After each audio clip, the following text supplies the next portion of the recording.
Maybe you'll find gold inside, my mom had said with a small laugh when I inherited my father's old barn after his sudden death. At that time, I didn't think much of it. I thought it was just an old joke, a way for her to lighten the mood in the middle of grief. But I never expected that inside those creaking wooden walls beneath the dust and the silence, I would uncover the truth about my father's secret life. A truth so twisted, so haunting, that it shattered everything I thought I knew about him. Tell me, if you found out your father had been living a double life, would you dig deeper, or would you walk away? Because I couldn't walk away, and I wish to God I had. My father was the kind of man everyone in our small town respected. Hardworking, quiet, dependable. He ran a small farm and kept mostly to himself after my mother and I moved to the city when I was 13. Their marriage had fallen apart quietly. No big fights, no court drama, just distance that grew until it couldn't stretch anymore. I visited him every few months, and though we weren't close, there was love there, a kind of steady, unspoken bond. When he passed away from what the coroner called a sudden heart attack, I felt a strange mix of guilt and numbness. I was 27, buried in my city job, and I hadn't seen him in over a year. The funeral was small. A few neighbors, my mother and me. He didn't have much, or so I thought. The house, the barn, and a few acres of land were all that was left. My mom insisted I take it. It's part of your roots, she said. Maybe you'll find gold inside. I laughed at her words then, but later I realized she wasn't entirely wrong. The first time I went back to the property, it was a chilly morning in early March. The air smelled of damp earth and pine. The farmhouse looked exactly as I remembered, paint peeling, the front porch sagging, and the old wind chime still hanging by the door. But the barn felt different. Even from the outside, there was something about it. The big red doors were slightly ajar, swaying with the wind, and for a second I thought I saw movement inside. I told myself it was probably just a raccoon or a bird. Still, my stomach tightened as I walked closer. Inside, it was darker than I remembered. The smell of hay and oil mixed in the air. Old farm tools lined the walls, but what caught my eye was a section of the floor that looked newer, almost like it had been replaced recently. My father wasn't the type to fix things unless absolutely necessary. That alone made me curious. I started visiting the barn more often over the next few days. Part of it was nostalgia. Part of it was an unease I couldn't quite name. On the third day, while cleaning out a stack of old crates, I found a small locked metal box tucked behind a rusted tractor tire. The lock wasn't heavy duty, but it was enough to tell me my dad didn't want anyone opening it. My curiosity won. I broke it open with a screwdriver. Inside were bundles of cash, old crisp bills, and a few photographs. My heart skipped. There had to be at least $30,000 inside, but it was the photos that really froze me. They were of my father standing beside people I didn't recognize, in what looked like a fancy restaurant or club. In one photo, he had his arm around a woman who wasn't my mother. She was younger, blonde, and wearing a diamond necklace. The background had a neon sign that read The Green Room. That name didn't mean anything to me at first. I thought maybe it was just a place he went to eat sometimes. But when I took the photos back to the house and looked closer, I noticed something else. In the corner of one picture, there was a man who looked vaguely familiar. A man I had seen once on the news years ago. A known money launderer. My chest tightened. Why was my father in a picture with him? Over the next week, I couldn't focus on anything else. I started going through his papers, his drawers, his old computer. Most of it was normal. Farm invoices, supply orders, tax forms. But then, in a hidden folder on his laptop, I found scanned documents that made my blood run cold. There were financial records showing large sums of money transferred in and out of accounts I didn't recognize. The sender names were random initials, and the amounts were too large for a simple farmer. One folder was labeled GR. That same label was on the back of one of the photographs. The Green Room. I decided to find out what the Green Room was. A few hours of digging online led me to an old nightclub about an hour outside town. It had shut down years ago after being raided by police for running an illegal gambling operation and money laundering scheme. That's when everything clicked. The cash, the photos, the men in suits, the secret folder. My father, the quiet farmer, had somehow been involved with criminals.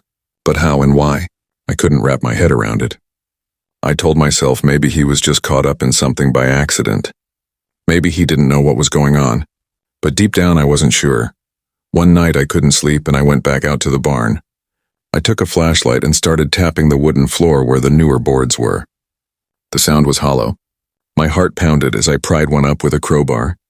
Beneath it was a small hidden compartment. Inside there was a black duffel bag. My hands were shaking when I opened it. There was more cash, and probably over $100,000, and several envelopes filled with documents. One had a note taped to it that said, "If anything happens to me, give this to Detective R."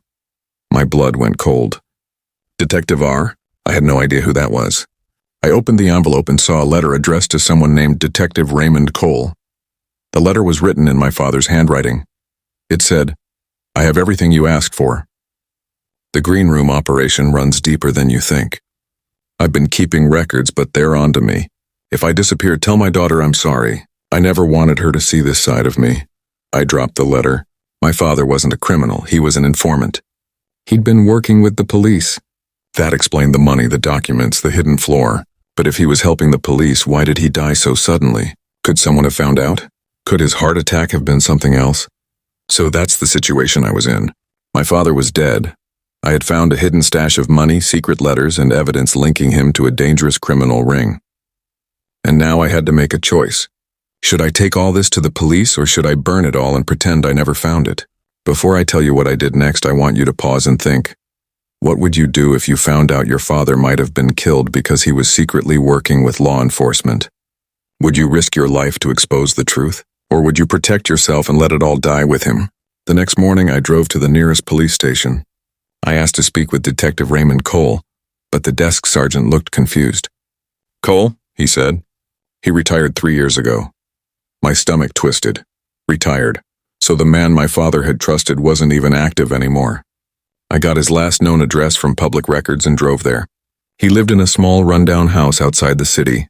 When he opened the door, his expression changed the moment I said my father's name. "You're Mark's daughter," he said quietly. I nodded. He looked older than I expected. Gray hair, tired eyes, but there was something sharp behind them. I told him what I found. The money, the documents, the letter. He listened without interrupting, then sighed. "Your father was one of the bravest men I ever worked with," he said.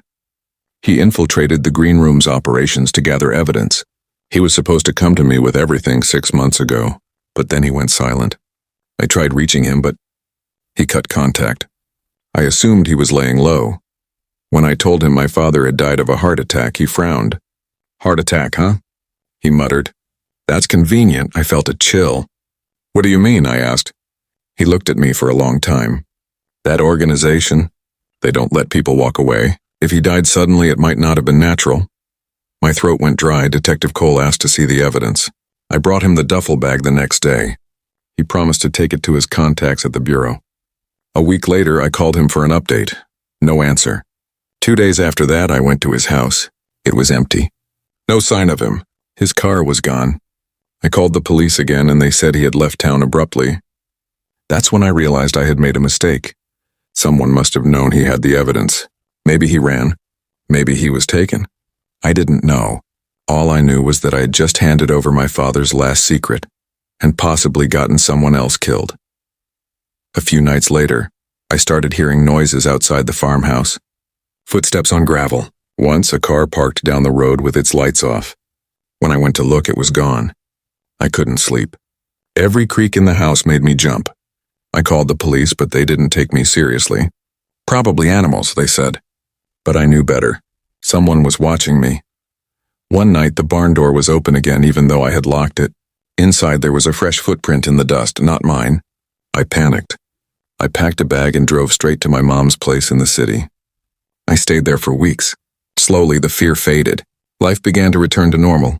I tried to let go of the barn, the letters, the questions. But then one afternoon, I got a plain envelope in the mail. No return address. Inside was a single note that read, "He didn't die for nothing." There was also a small gold coin, old, heavy, engraved with the initials GR. My hands trembled. Someone out there knew what had happened. Someone wanted me to know my father's work wasn't in vain. I sold the property a few months later. I couldn't keep it. Too many memories, too much fear. The buyer was a real estate developer who didn't care about its history. I took what little I could salvage and left. But sometimes late at night I think about that barn. I think about how my father must have lived for years, pretending to be a simple farmer while secretly working to bring down dangerous people. I think about the weight of the lies he carried, the risk he took, and how in the end he paid the ultimate price. Maybe Mom was right. Maybe there was gold inside that barn. But it wasn't the kind you could spend. It was the truth, heavy, shining, and impossible to bury forever. If you were in my place, would you have kept digging? Would you have turned over the evidence even if it meant risking your life? I still don't know if I did the right thing. But one thing's for sure. My father wasn't who I thought he was. He was something far more complicated and far more courageous. Like this video if you were on my side, and if you believe some secrets are better left buried, tell me in the comments what you would have done differently. Don't forget to subscribe for more true stories like this. Stories that remind us that even in the quietest lives, there can be hidden wars. I'm signing off for now, but I'll see you all in the next story.